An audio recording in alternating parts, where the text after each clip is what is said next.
They called her the consolation prize. Not to her face, of course.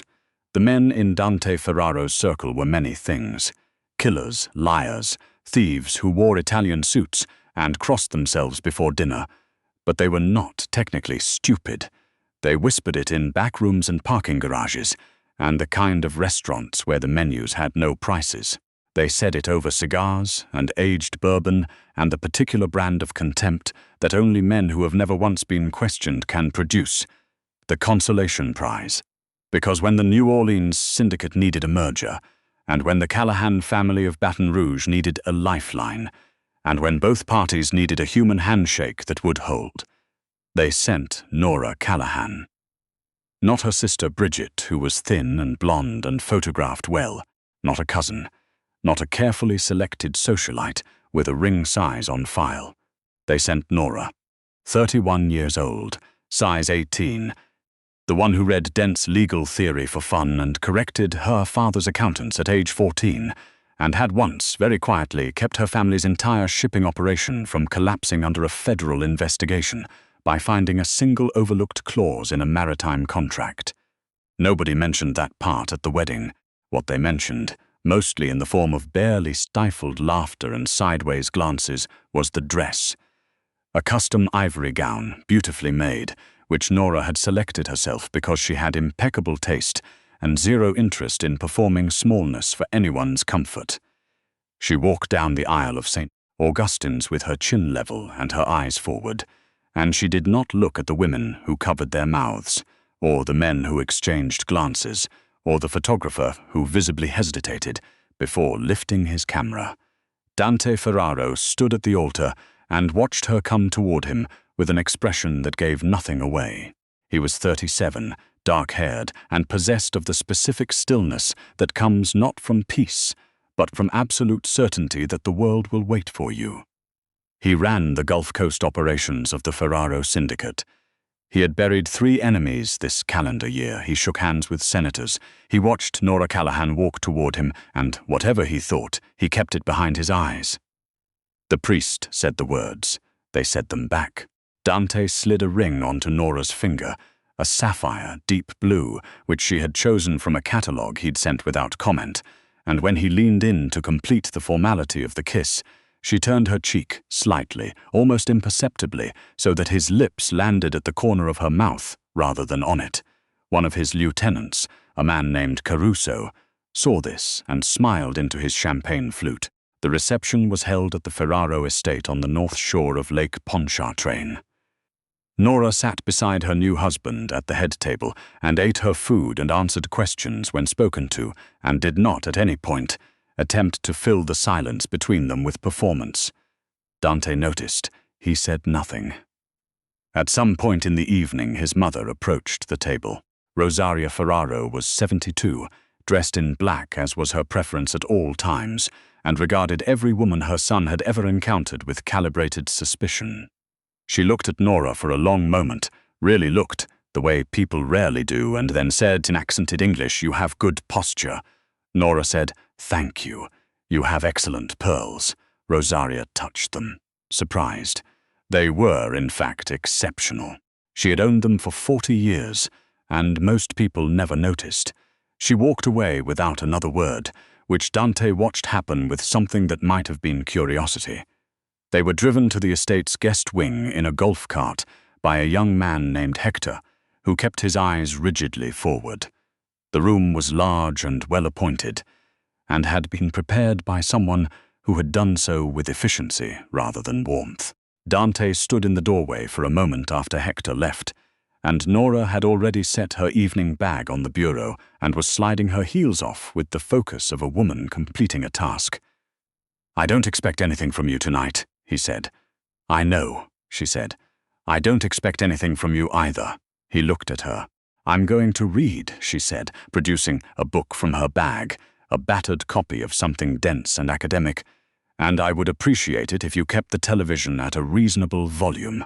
Dante Ferraro stood in the doorway of his own guest suite in his own estate, and was, for perhaps the 4th time in his adult life, not entirely certain what to say.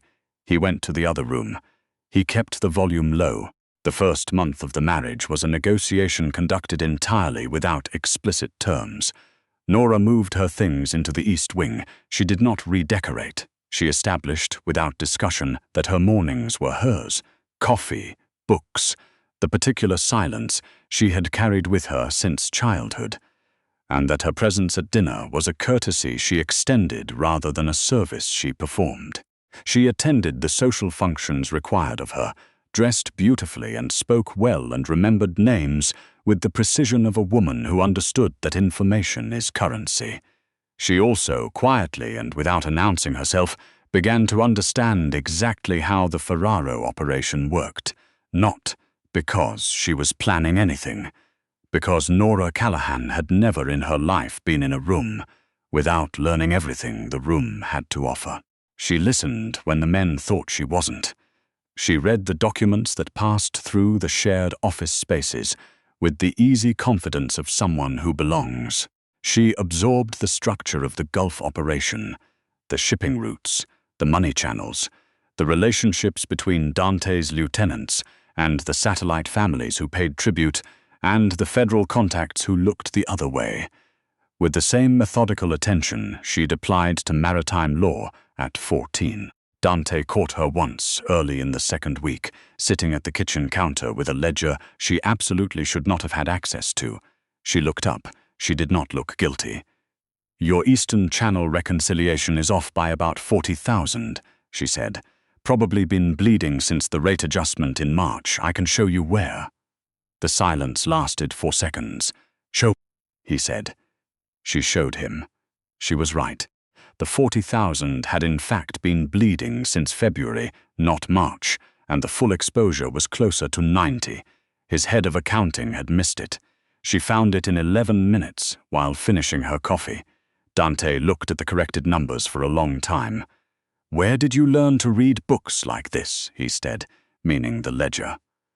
"My father's operation was smaller than yours," she said.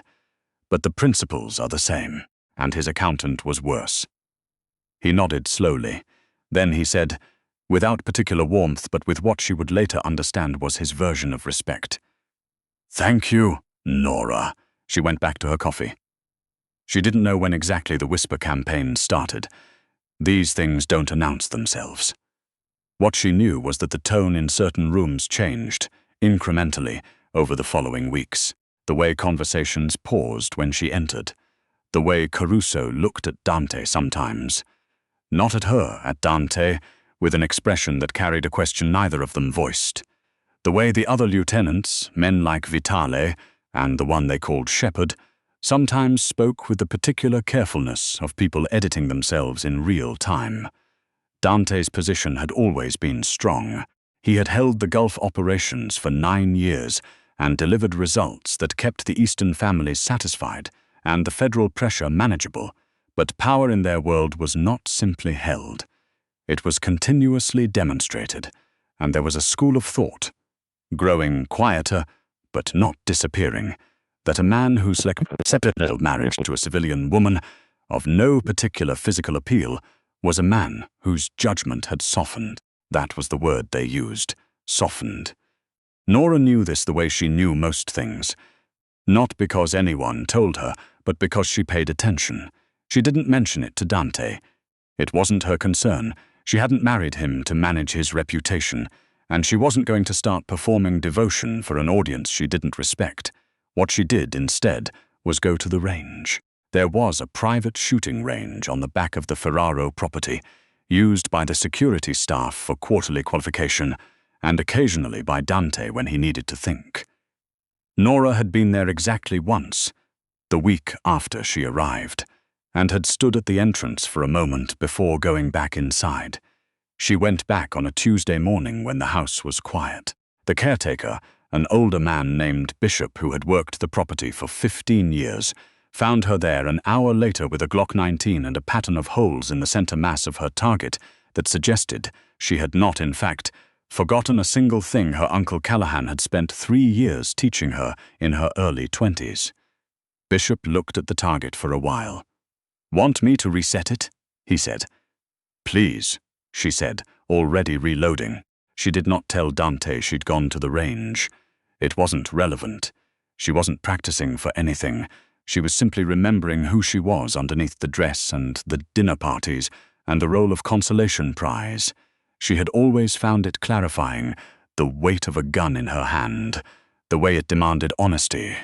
Either you could shoot or you couldn't, and the target didn't care what size you were.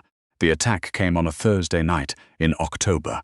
They were at Ashwood, Dante's private property 2 hours north of New Orleans, a sprawling timber and stone compound set against a cypress swamp for what was meant to be a working retreat.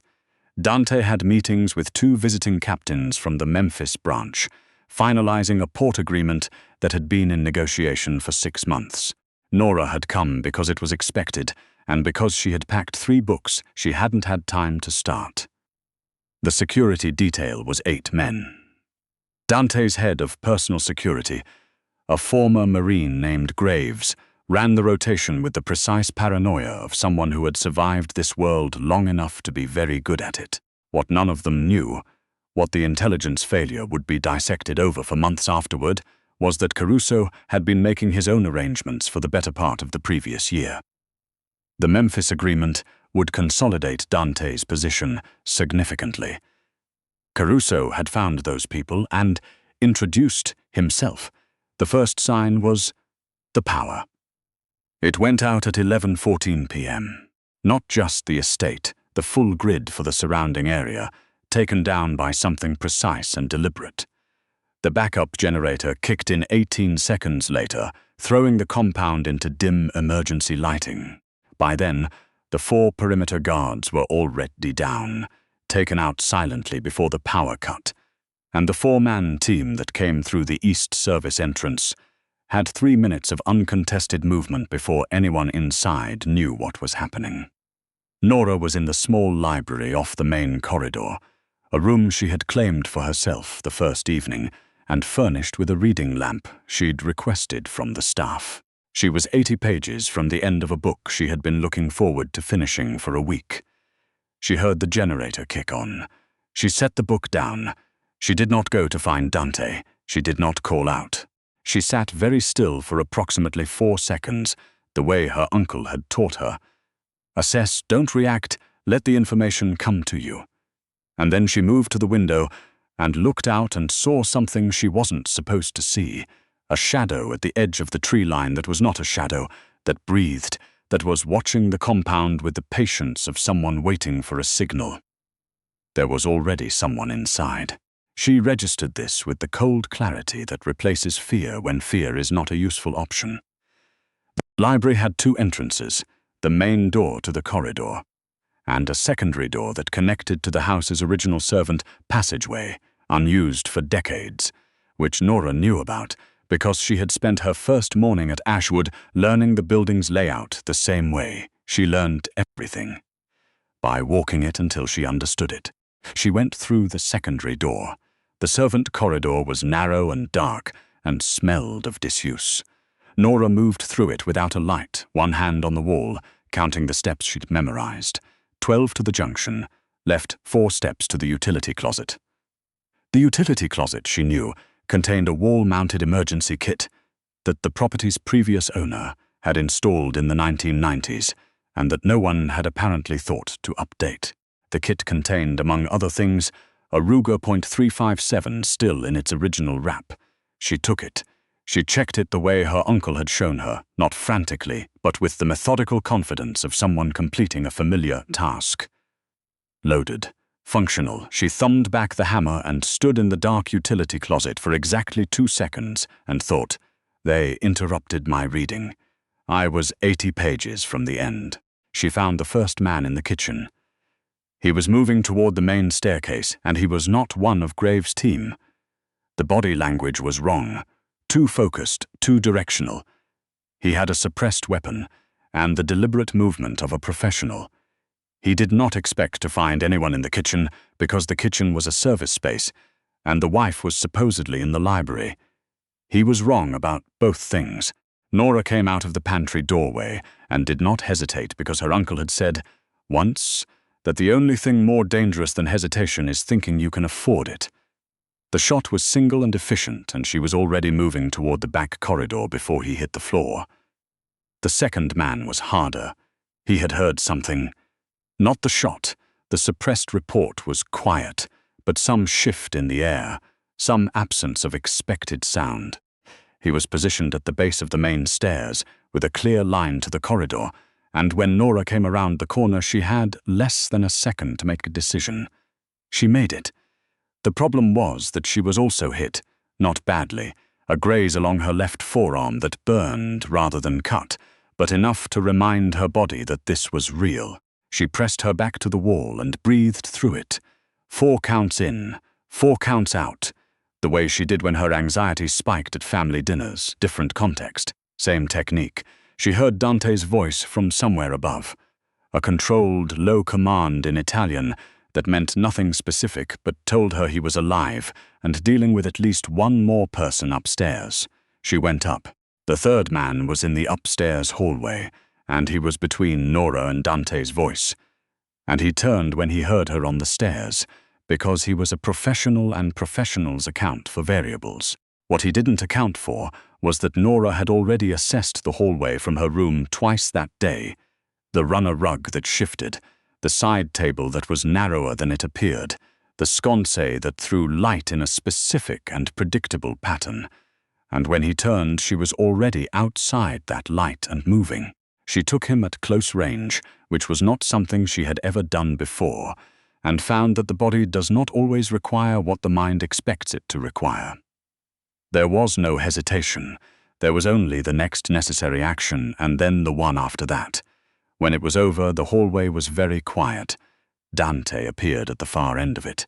He had dealt with his own problem, it appeared, and the evidence was not something either of them needed to speak about. He looked at her. At the ruga, at the graze on her arm, at the 3 points of the hallway she had already cleared without him, and his expression did something she hadn't seen it do in the weeks she'd known him. It shifted. "You're bleeding," he said. "I know," she said. "I need to finish the perimeter first. Graves is dealing with the east side. There's still a lookout at the tree line, southwest position. She had not stopped scanning the corridor. He'll need to be removed before anyone makes calls." Dante looked at her for a long moment in the dim emergency lighting of the hallway, surrounded by a silence that meant the fighting was done, and said, "How do you know about the servant corridor?" "I walked the building," she said. "I always walk the building." He said nothing. "Also," she said, and her voice had the particular edge of someone who has been genuinely inconvenienced, "I was 80 pages from the end of my book." Graves found the lookout at the tree line within 20 minutes. The perimeter was secured by midnight. By 12:30, Dante was on the phone in 3 consecutive conversations that Nora did not listen to because she was in the bathroom of the master suite, cleaning the graze on her arm with antiseptic from the first aid kit and watching herself in the mirror. With the expression of someone taking inventory, she looked the same.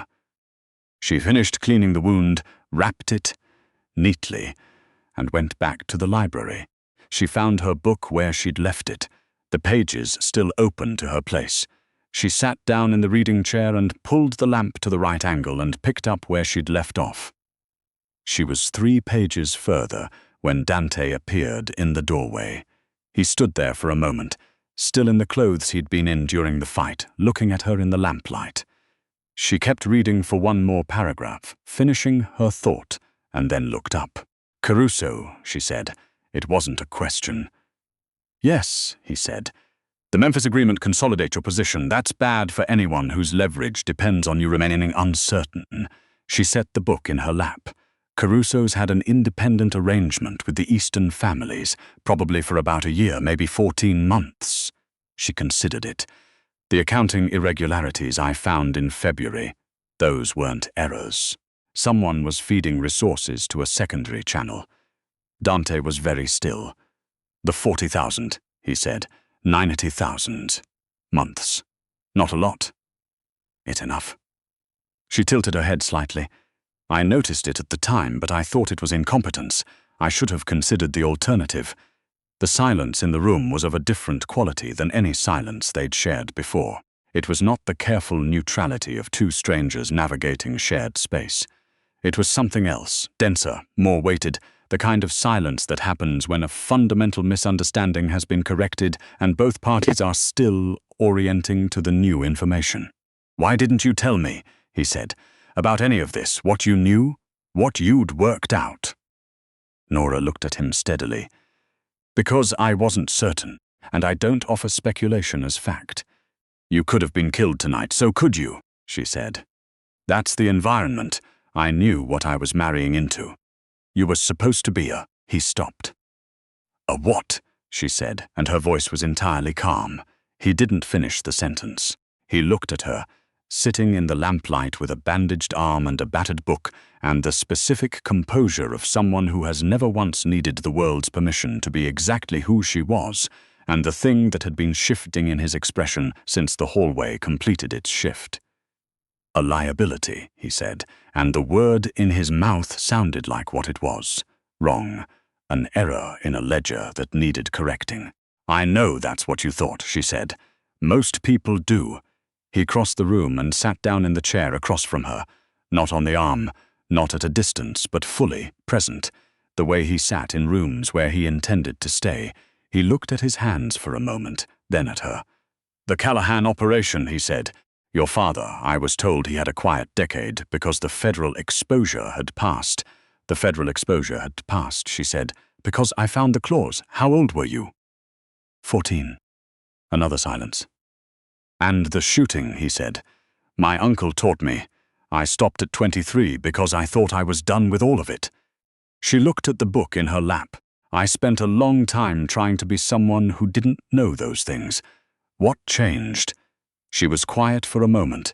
The cypress swamp was making its nighttime sounds, the particular chorus of something ancient and unbothered going about its business.